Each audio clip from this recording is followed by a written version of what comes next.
What's up, guys? Today I am here to just talk about music in general, more so the reception that a lot of music has been getting lately. And obviously, when you go online, a lot of negative stuff ends up kind of, floating to the top, and positive stuff gets drowned out just because inherently it's not as entertaining or, engagement seeking. So that stuff just doesn't really float to the surface the way negative stuff does.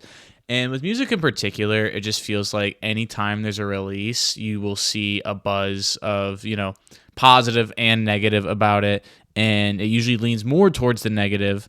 But obviously, depending on the project and the reception, that could be a little bit different.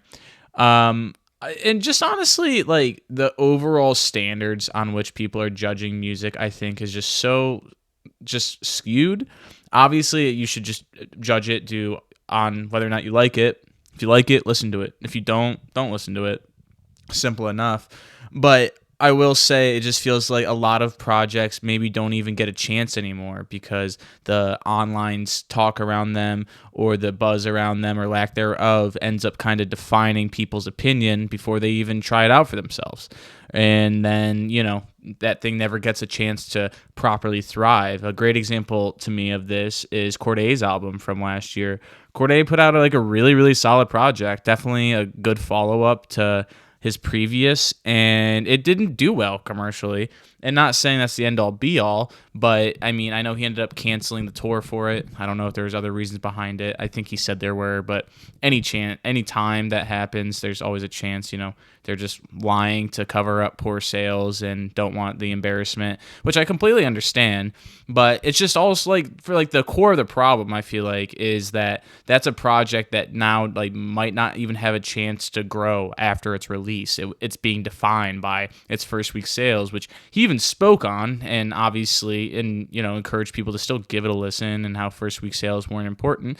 But let's be real, people for whatever reason attach themselves to these figures, and I guess it depends on where you are in relation to the artist. If you're a fan of the artist, then you're gonna be, oh, sales don't matter. Like, look at all these projects with bad sales that I feel like that are like objectively, and I say objectively with quotes because it's never objective with opinions, but these are objectively good albums and they didn't sell well, yada, yada, yada. So this person not selling well first week doesn't mean anything.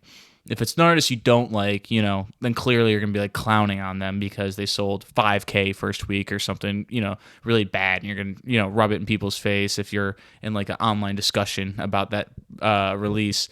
And then if you have like no real fight in the game, then, you're just kind of going to be indifferent and probably just not go out of your way now to check it out or go. I mean, obviously you probably weren't checking out their music either way, but now just because of the way people are talking about it, there any somewhat of a chance you had of like maybe giving it a listen is now kind of snuffed out.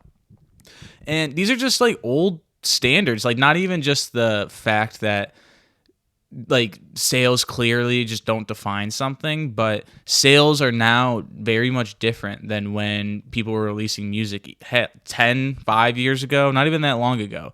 I mean, it's just incredibly hard to sell a lot of units first week. And so, yeah, by most people's standards, like a lot of these projects are flops on release because they're not selling over 100K or they're only selling like 15K. But like, be realistic. The internet has changed the game completely. And as time has gone on and it's gotten more time to mature and get to the place where it's at now, I mean, it's just a completely different place. There's more platforms, there's more people using it, and it's just gotten more diverse as it goes on, as, that's the nature of it. And so when people are diverting their attention just because there's other things to look at, not to mention there's just way more access to making music now. There's more accessibility than ever. You can make a song on your phone and it can be a chart-topping hit. There's nothing really holding you back now, from making music. Even when the internet was kind of similar to how it was now, I'm sure there's just so many more free-to-use tools that have been developed in that time that people are now utilizing. So just in every way imaginable, attention is just split across the board. And there's really nothing you can do about that yourself. Like, I mean, what are you going to do?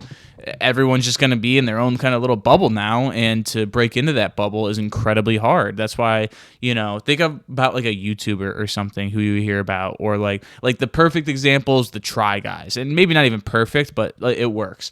The Try Guys went like super viral a little while ago because the one dude like cheated on his wife. I'd never even heard of these people, and everyone's like, no, not Ned. It's like, well, who the hell is Ned? Like, they're like, what? The Try Guy, the dude who likes his wife, and like, you just cheated on her. And obviously I have no clue what they're even talking about, really. Like, who the hell is this guy? Like, I've never heard of him, but that's just because he wasn't in my internet bubble. He had not penetrated into what I casually see on my feed. And so therefore this guy is like not famous at all to me. I could pass him by the street and not even, look twice, because who the hell is this guy? And so that's just kind of the way things are now. It's relevant to the people that it's relevant to, but outside of that, it's near impossible to just like get on someone's radar, even if you're not in the circles that they're already in. And so it's just weird to me that people continue to use the sales as like a judgment tactic on success or failure. It's just because clearly no one's going to be selling super well unless you're an extremely mainstream act that, I feel like even the ones that are continuing to do so in this era are ones that are carrying over from the past, like Drake, Taylor Swift. Like, these people were selling music on iTunes. They were selling CDs. Like, they are from that era of where music was sold like that. And it's carried over. People are still aware of them, and they still have a fan base. And there's very few artists that have come after. Like, the only one I could really think of is Post Malone. Post Malone kind of got huge in the and like a Travis Scott. So there's like a few. But like post 2020, I mean, very few artists are just going to be able to make it to the center of everybody's attention, because everyone's attention is just so split.